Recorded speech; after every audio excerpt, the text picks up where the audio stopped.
Friends, welcome to knowledge game. आज मैं आपसे शेयर करने वाली हूँ disadvantages of face to face communication. इस वीडियो में हम जानेंगे कि फेस टू फेस कम्युनिकेशन करने से क्या क्या नुकसान होता है, क्या लिमिटेशन होता है फेस टू फेस कम्युनिकेशन का। सो फ्रेंड्स, वीडियो को स्टार्ट करने से पहले आपसे एक रिक्वेस्ट है, वीडियो को एंड तक जरूर देखना ताकि आपको समझने में आसानी हो। और अगर आपने अब तक हमारे चैनल को सब्सक्राइब नहीं किया तो प्लीज़ जल्दी से चैनल को सब्सक्राइब कर दीजिए ताकि जब भी हम नए वीडियो अपलोड करें तो सबसे पहला नोटिफिकेशन आप तक पहुंचे, आपके लिए हेल्पफुल हो। तो अब आइए हम बात करते हैं disadvantages of face to face communication की। फेस टू फेस कम्युनिकेशन का लिमिटेशन क्या क्या होता है, इसे हम डिटेल में जानते हैं एक एक करके पॉइंट वाइज कि इसका लिमिटेशन क्या क्या है। Number 1, unswitchable for some people. ये एक इम्पोर्टेंट डिसएडवांटेज होता है फेस टू फेस कम्युनिकेशन का, अनस्विचेबल फॉर सम पीपल। इसका मतलब ये होता है कि कुछ पर्सन के लिए अनस्विचेबल, अनयूजफुल होता है फेस टू फेस कम्युनिकेशन, क्योंकि face to face communication face to face information idea को शेयर करता है, एक्सचेंज करता है, फिजिकली प्रेजेंट होके सेंडर और रिसीवर के बीच में शेयर होता है, एक्सचेंज होता है ओरल वे में। तो ये क्या होता है कि सबके लिए पॉसिबल नहीं होता, सबके लिए स्विचेबल नहीं होता है, कुछ पर्सन के लिए अनस्विचेबल भी होता है। हो सकता है कि जो सेंडर और रिसीवर है उसमें से कुछ पर्सन जो है जिसके लिए अनस्विचेबल, वो फेस टू फेस नहीं कर सकता क्योंकि उसे हेजिटेशन होता है फेस टू फेस कम्युनिकेशन करने में, उसे नर्वसनेस फील होता है फेस टू फेस कम्युनिकेशन में। इसके वजह से वो फेस टू फेस कम्युनिकेशन नहीं कर पाता है। इसीलिए एक डिसएडवांटेज ये भी होता है फेस टू फेस कम्युनिकेशन का कि अनस्विचेबल होता है, अनयूजफुल होता है कुछ पर्सन के लिए। Number 2, unswitchable for large audience. ये भी एक मोस्ट इम्पोर्टेंट डिसएडवांटेज होता है फेस टू फेस कम्युनिकेशन का, एक लिमिटेशन होता है फेस टू फेस कम्युनिकेशन का। इसका मतलब ये होता है कि लार्ज ऑडियंस के लिए स्विचेबल नहीं होता है फेस टू फेस कम्युनिकेशन, क्योंकि face to face communication face to face physically present होकर एक दूसरे को देख के इन्फॉर्मेशन आइडिया को शेयर करता है, एक्सचेंज करता है, एक दूसरे के साथ फेस टू फेस सेंडर और रिसीवर के बीच में face to face information idea share होता है, एक्सचेंज होता है। तो ये अनस्विचेबल होता है लार्ज ऑडियंस के लिए, लार्ज ग्रुप के लिए अनस्विचेबल होता है। लार्ज ग्रुप के साथ फेस टू फेस कम्युनिकेशन नहीं कर सकते या face to face information idea को शेयर नहीं कर सकते, इसीलिए एक लिमिटेशन ये होता है। Number 3, unswitchable for large organisation. ये भी एक लिमिटेशन होता है, एक डिसएडवांटेज होता है फेस टू फेस कम्युनिकेशन का।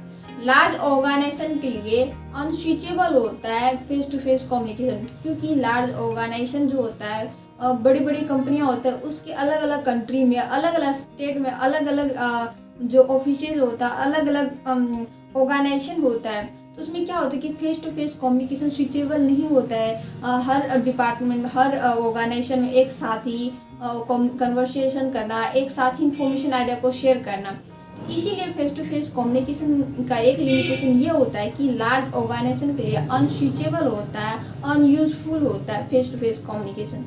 Number 4, not accountable. ये भी एक लिमिटेशन होता है फेस टू फेस कम्युनिकेशन का, नॉट अकाउंटेबल, क्योंकि face to face communication face to face information idea को शेयर करता है, एक्सचेंज करता है, सेंडर और रिसीवर के बीच में इन्फॉर्मेशन आइडिया शेयर होता है, एक्सचेंज होता है। इसमें क्या होता है कि जो सेंडर इन्फॉर्मेशन आइडिया को शेयर करता है, एक्सचेंज करता है फेस टू फेस ओरल वे में करता है रिसीवर के साथ, और रिसीवर रिसीव करता है, देन फीडबैक देता है, तो उसका कोई प्रूफ नहीं होता है, तो इसका कोई रिस्पॉन्सिबिलिटी नहीं होता है, कोई उत्तरदायित्व नहीं लेता है कि इन्फॉर्मेशन आइडिया जो शेयर कर रहा है, जो एक्सचेंज कर रहा है, उसकी रिस्पॉन्सिबिलिटी सेंडर को है कि अगर कोई प्रॉब्लम आता है उस इन्फॉर्मेशन से, मैसेज से, उसका रिस्पॉन्सिबल जो सेंडर है वो सेंडर होगा, या रिसीवर कोई इन्फॉर्मेशन शेयर करता है, फीडबैक देता है, तो उसका रिस्पॉन्सिबल रिसीवर होगा। इसका कोई अकाउंटेबल नहीं होता, कोई रिस्पॉन्सिबल नहीं होता है, कोई उत्तरदायित्व नहीं लेता उस इन्फॉर्मेशन, उस मैसेज का।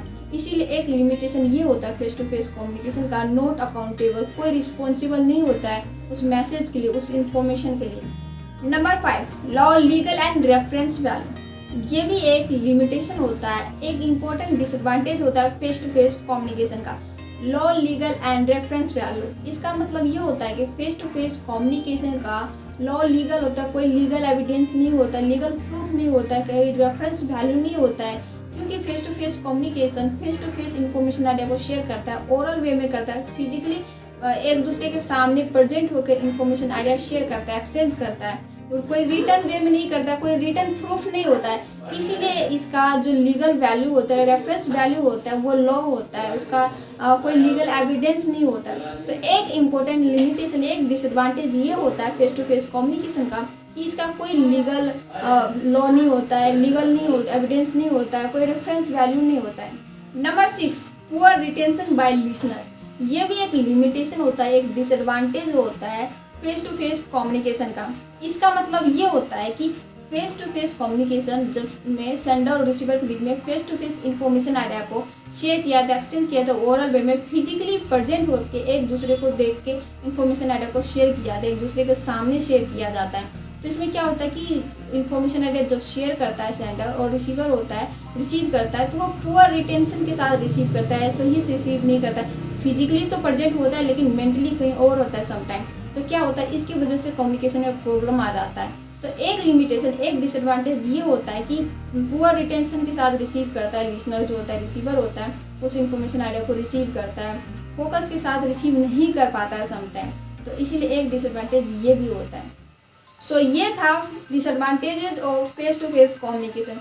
फेस टू फेस कम्युनिकेशन का ये लिमिटेशन होता है। आई होप आपको समझ आया हो। अगर आप इस वीडियो से कोई नॉलेज मिला हो तो वीडियो को लाइक कीजिए, कमेंट करके बताइए कैसी लगी वीडियो को ज़्यादा से ज़्यादा शेयर कीजिए और सब्सक्राइब करना ना भूलिए ताकि हम जब भी नई वीडियो अपलोड करें तो सबसे पहला नोटिफिकेशन आप तक पहुँचे, आपके लिए हेल्पफुल हो। वीडियो का एंड तक देखने के लिए थैंक यू।